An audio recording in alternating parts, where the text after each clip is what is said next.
जय श्री राम दोस्तों, स्वागत है आप सभी का सनातन धर्म यात्रा में। दोस्तों, आप सभी देख रहे हैं बुद्ध के अजीबोगरीब कारनामे पार्ट 3। पिछले वीडियोस में आपने देखा कि कैसे बुद्ध उड़कर लंका गए और वहां पर यक्षों को डराया और फिर उनसे स्थान मांगा और फिर सभी को धम्म की दीक्षा दी। उसके बाद सम्राट अशोक का पुत्र महेंद्र अपने साथ 4 लोगों को लेकर उड़ता हुआ लंका पहुंचा और वहां धम्मोपदेश दिया और धम्म का विस्तार किया। पर संशय ये है कि ये वैज्ञानिक बुद्ध और महेंद्र उड़े कैसे। दोस्तों, इन दोनों वीडियोस में हमने जो प्रश्न नीले परजीवियों से पूछे थे उनका उत्तर अभी तक किसी खीर ज्ञानी वैज्ञानिक ने नहीं दिया है। चलिए, कोई बात नहीं, उनके उत्तरों की प्रतीक्षा अभी भी है और उनसे निवेदन है कि वो आए और उन उपकरणों का विवरण दें जिनसे बुद्ध और महेंद्र उड़े। साथ ही वह उपकरण भी बताएं जिससे बुद्ध ने यक्षों पर आग पानी अंधकार से हमला किया। आज के वीडियोस में हम बात करेंगे कि बुद्ध ने और क्या क्या कारनामे किए। आज का वीडियो पूरी तरह से बुद्ध के ही कारनामों पर बेस्ड रहेगा, क्योंकि खीर ज्ञानियों के अनुसार बुद्ध ही दुनिया के पहले वैज्ञानिक थे। उनसे पहले दुनिया में कोई वैज्ञानिक नहीं हुआ। तो आज इनके इस दावे की धज्जियां उड़ाएंगे और बुद्ध के कारनामे से ये काम हम करेंगे। सबसे पहले ये एक चित्र देखिए, इसमें आपको क्या दिख रहा है। शायद आपको ये नॉर्मल लग रहा होगा, मैं इसको थोड़ा सा और क्लियर कर देता हूँ। आप देखिए, लाल घेरे में जो आकृति है उसके पैर तिरछे हैं, या ये भी कह सकते हैं कि पैर जमीन पर नहीं है, हवा में है।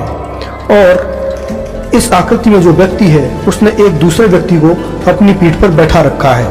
कुछ समझ आया आपको? ये गौतम बुद्ध हैं जिन्होंने अपनी पीठ पर नंद को बिठा रखा है और उड़ रहे हैं। ना सिर्फ उड़ रहे हैं बल्कि ये नंद को पीठ पर बिठाकर उड़ते हुए स्वर्ग जा रहे हैं। अब कुछ खीर ज्ञानी यहाँ पर ये कह सकते हैं कि ये बुद्ध उड़ नहीं रहे हैं, तो हम भी ये सोच रहे थे कि शायद ये जो है महान डांसर माइकल जैक्सन की तरह 60 डिग्री पर मुड़े हुए हैं। पर विज्ञान भी ये कहता है कि कोई भी व्यक्ति अपने शरीर को 30 डिग्री से ज्यादा नहीं झुका सकता, बल्कि 30 डिग्री भी मैंने बहुत अधिक बोल दिया है। वो व्यक्ति 30 डिग्री भी कोई व्यक्ति अपने आप को नहीं झुका सकता। तो ये बुद्ध जो है वो उड़ ही रहे हैं और इनकी कथा जो है वो बुद्ध वंश में आती है। तो चलिए वो कथा भी हम देख लेते हैं कि वो कथा किस प्रकार है। तो ये कथा देखिए, इसमें लिखा हुआ है, अपने ज्ञानोदय के 7 साल बाद बुद्ध अपने पिता के अनुरोध पर, जो उन्हें बहुत याद करते थे, अपने गृहनगर कपिलवस्तु लौट आए। अपनी वापसी के तीसरे दिन बुद्ध ने अपना भोजन करने के बाद चुपचाप अपना कटोरा नंद को सौंप दिया, उठे और बाहर निकल गए। यह सोचकर कि बुद्ध अपना कटोरा वापस ले लेंगे, नंद उनके पीछे पीछे तब तक चला जब तक कि वह निग्रोधा पार्क में नहीं पहुंच गया जहां बुद्ध ठहरे हुए थे। यह बुद्ध अपने छोटे भाई को धम्म का मूक प्रदर्शन था, एक ऐसा दृश्य जिसे अक्सर ग्रीको बौद्ध कला में दर्शाया जाता है।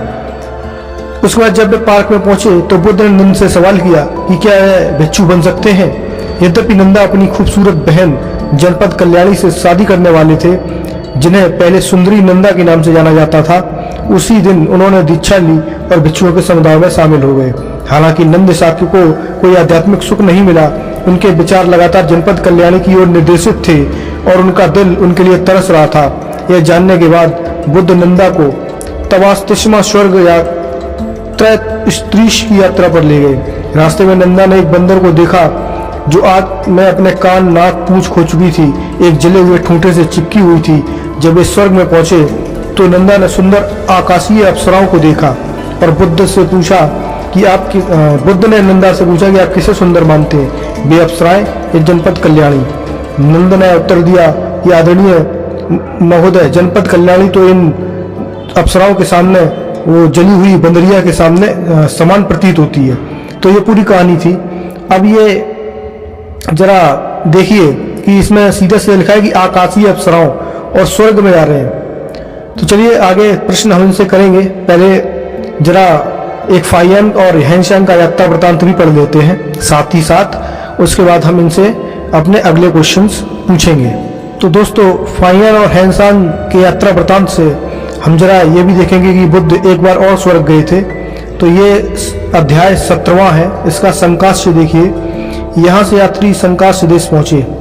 अब ये जो फाइयान और हैंशांग थे, फाइयान को ये जो कथा है वो बौद्ध मंकों यानी बौद्ध भिक्षु थे उन्होंने बताई थी। तो देखिए किस प्रकार का गपोड़ मारा था उन्होंने फाहियान के सामने। तो यहाँ पर फाहियान लिखते हैं कि यहाँ से यात्री संकाश्य देश पहुंचे। यह देश दक्षिण पूर्व दिशा में 18 योजन की दूरी पर स्थित है। इसी स्थान से भी बुद्ध देव बैस त्रिशंक स्वर्ग गए थे। वहां उन्होंने अपनी माता को ज्ञानोपदेश दिया था। जब उनके आने में देर हुई तो महामोदगलायन स्वर्ग में गए और बुद्ध देव से प्रार्थना की, संसार में आपके भक्त सब आपकी प्रतीक्षा कर रहे हैं। बुद्ध देव ने उत्तर दिया कि मैं 1 सप्ताह के बाद जम्मू द्वीप में आऊंगा। महामोदगलायन ने आकर यह समाचार उन लोगों को सुनाया जो कि श्री बुद्ध देव को संसार में न पाकर व्याकुल हो रहे थे। इसी अवसर पर भिक्षुणी उत्पाला के हृदय में यह उत्कृष्ट इच्छा उत्पन्न हुई कि मैं बुद्ध देव का स्वागत सबसे पहले करूं। स्त्री होने के कारण वह पहले दर्शन नहीं कर सकी थी, परंतु जब श्री बुद्ध देव स्वर्ग से आए तब एकाएक यह स्त्री महाचक्रवर्ती राजा के रूप में परिवर्तित हो गई और उसने बुद्ध देव का प्रथम सत्कार किया।